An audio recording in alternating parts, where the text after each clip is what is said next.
our speaker today. She's an amazing woman. She does quite a bit, even though she's from Tennessee.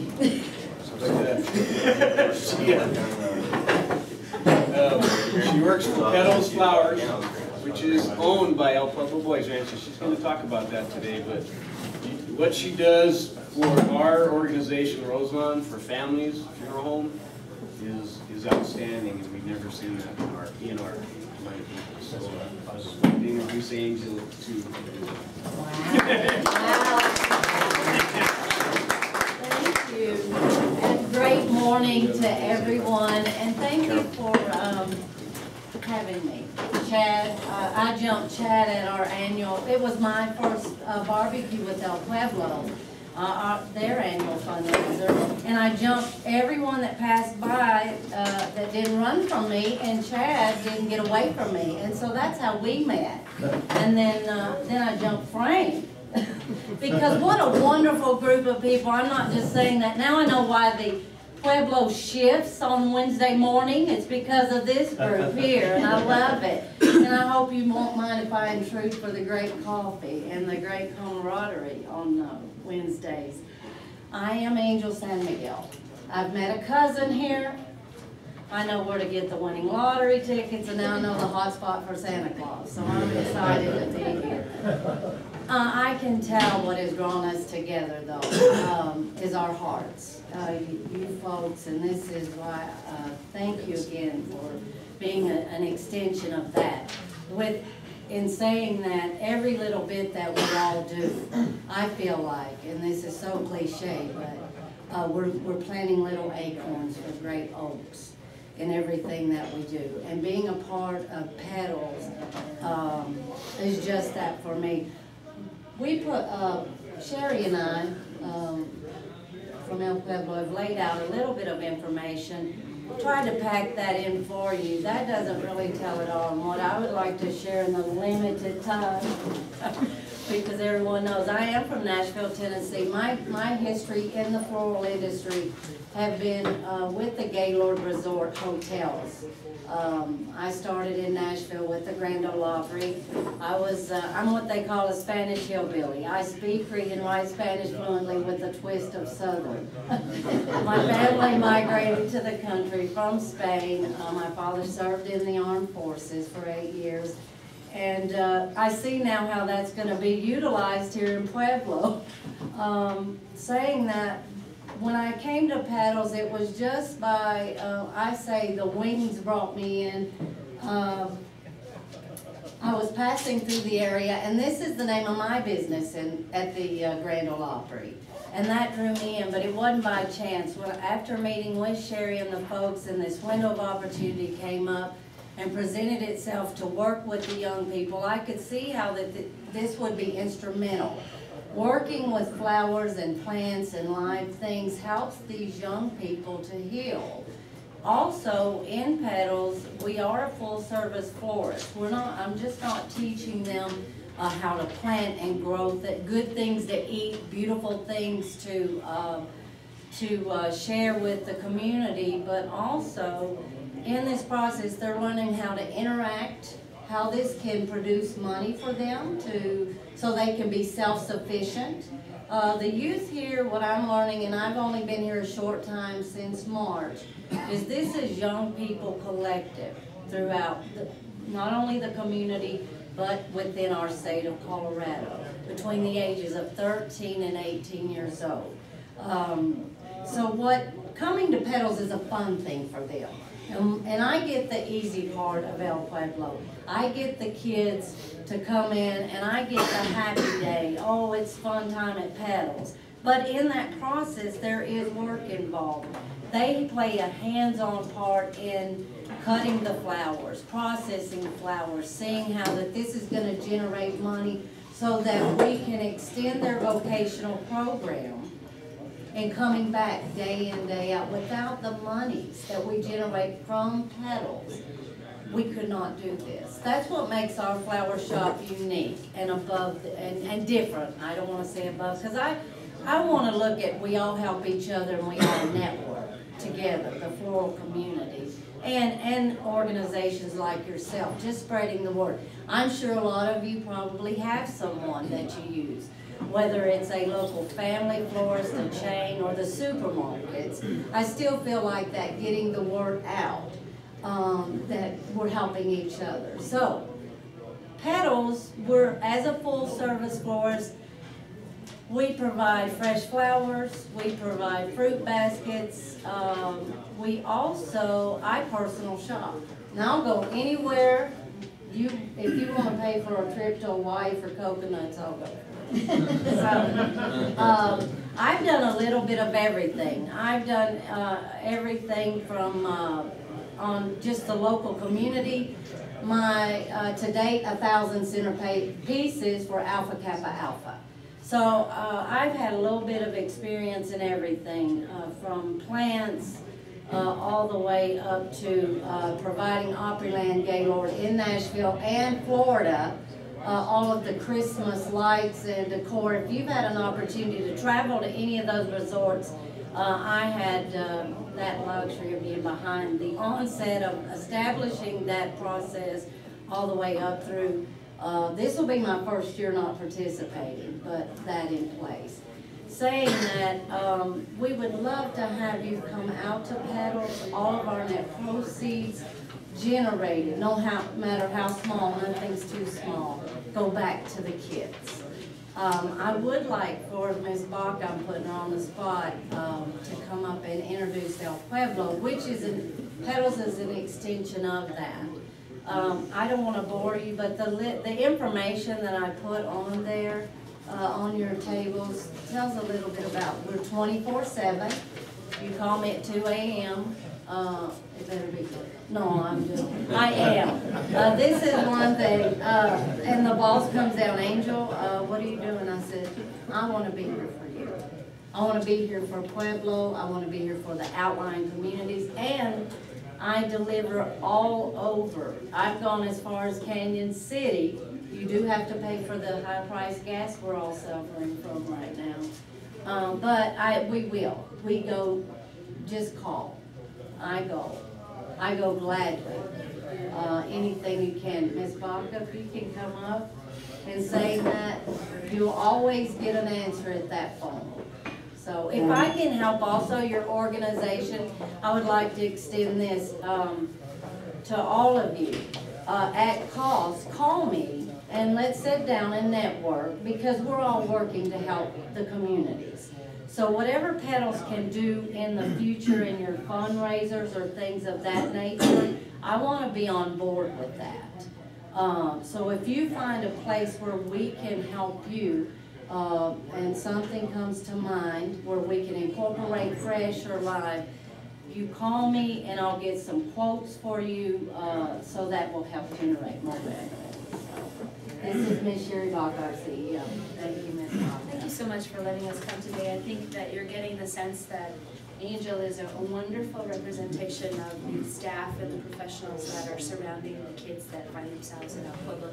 She absolutely has a heart for these kids, and we don't get up every day with the thought that yesterday was a good day, because with 100 kids on our campus that are in mental health treatment, they're the sickest kids in our state.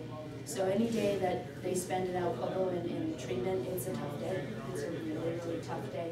And she's right, Petals represents an opportunity for them to physically and mentally get away from campus. And I don't know if you mentioned, but Petals is the old Fabian Floral location. So Fabian was for many, many years, back to the 30s even, I think, about half a block away from the entrance of Roselawn. So we're right there in Salt Creek, just at the onset of the Mesa. So in 2008, Petals was purchased, or Fabian Floral's assets were purchased by El Pueblo, the nonprofit, with the idea that, and I was on the board at that time, and so I was really excited to see that happen, because the idea behind Petals was to, first and foremost, be a vocational center for the kids, and secondly, a joint income, a joint venture, entrepreneurial type piece of El Pueblo. And so having Angel come to us just out of the blue in February of 2012, she volunteered for Valentine's Day, which is an amazing feat. We were really busy on that holiday, and she caught the bug.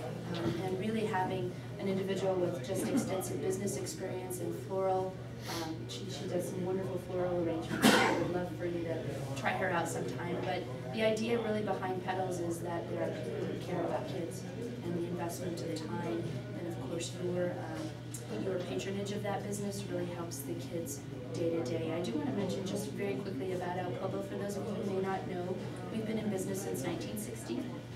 We're located on 57 acres, really across the street from Roselawn Cemetery, so we're tucked away around that corner, very near where Petals is located. So having been in business since 1960, 52 years worth of time of serving really vulnerable kids, it's been a wonderful opportunity for me to come from Roselawn. I spent 10 years there, so I do feel like John and Frank are family. And to be able to stay in nonprofit work and work with kids has really been a wonderful thing for me. Angel mentioned that kids come from all over the state. About half the counties in Colorado place children at El Pueblo. Our census this morning is 115 kids, and so about 91 of those kids live there on a regular basis, depending on their treatment plan and how long that will make their stay. But virtually these kids, many of them have been abused and neglected, and their mental health diagnosis is causing them to need inpatient treatment.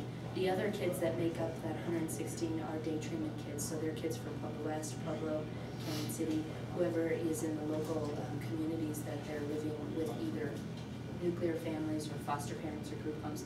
They'll come to campus, go to school on our campus, see a therapist, and then go home at night. But the residential kids are the ones that really truly need your help and support. Without us, those kids truly would be either end up dead somewhere, further abused and neglected, or they would be incarcerated over a short amount of time thereafter. So the work that we do with the kids is tremendous.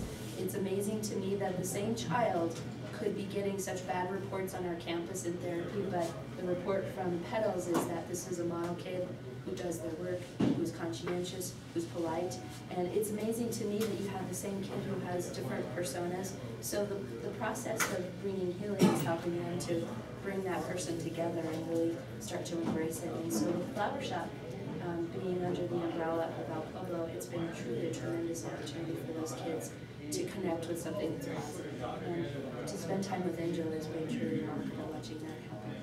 They're happy to scrub the toilets. They are happy to clean the sinks and sweep the floors and learn how to answer phones and run the business with her. And so thank you for letting us come today and tell you just a little smidge of the story. I welcome you to come visit our campus. I'll give you a personal tour if you call me or set that up. You can contact us. I do want to mention that there's a couple flyers in your packet. One of them is our Adopted Cottage program. During the holidays, we really kick into high gear because some of these kids never experienced Christmas. Many of them will stay on our campus during the holidays. Many of them, too many of them, will not get any phone calls or any Christmas gifts. So without us stepping in to do that for them, they really wouldn't have that experience. And so we love on them during Christmas and make it a huge to-do. For $250, you can sponsor a cottage, and that will buy all of the Christmas gifts for the kids in that cottage. So they wake up Christmas morning with gifts under the tree. And so with your help, we can accomplish that. And then also there's a skinnier wish list. There's volunteer opportunities if you're interested in coming to work with the kids. We offer opportunities for that, and then there's a wish list for thinking of ways that you can help. But just know that we're there. If you're having any families or friends who are having difficulties with their own children, we are these days making a huge push toward helping a typical family, and that means substance abuse, addiction recovery, just mental health treatment. Families can work with our therapists once a month, once a week. It really doesn't have to be a child that's so acute needs the residential care. So we are the experts in treating children, and so we want to make ourselves available to every family. There are a lot of families out there who are hurting, children who are getting into drugs and alcohol for the first time. It's better if we catch that early versus waiting until things escalate. So please pass out the word that El Pueblo is a resource. Even if it's just a family with typical adolescent issues, family therapy is really a great way to head off some of those difficulties. So Petals, thank you to Angel for coming this morning. She initiated this, I believe, with your Rotary Club, and I'm a Rotarian myself, have been since 2001, so I just applaud your club, and I really am glad to see so many folks involved in the West. So thank you, God bless you all, and hope you have a great holiday, and think of us if you can during the holidays and the kids. Any questions for? How many cottages do you have? We have 10 cottages, however, the kids come and go every day, and so the census running through those cottages is really high. We'll admit and discharge anywhere from 15 kids in a 2-week time frame to more than that. So the cottages really are set up according to age range and mental health diagnosis. Just how many people do you have doing this? I presume you have paid staff and volunteers? We do. We don't have enough volunteers. There's an awful lot that goes on in our campus between the school, the clinic, and just the 24-hour care for the kids, but we employ 200 folks. We have we're forecasting a $10 million budget for 2013. It takes an awful lot of work to house that many kids, 24 hours a day, and ultimately we're responsible for their health, their education, their social needs, and now of course their vocational needs. Many of these kids are of the age where they're not going to be adopted by families. They've just gone through the child welfare system, and it's not likely that they'll find a permanent family before they age out into adulthood.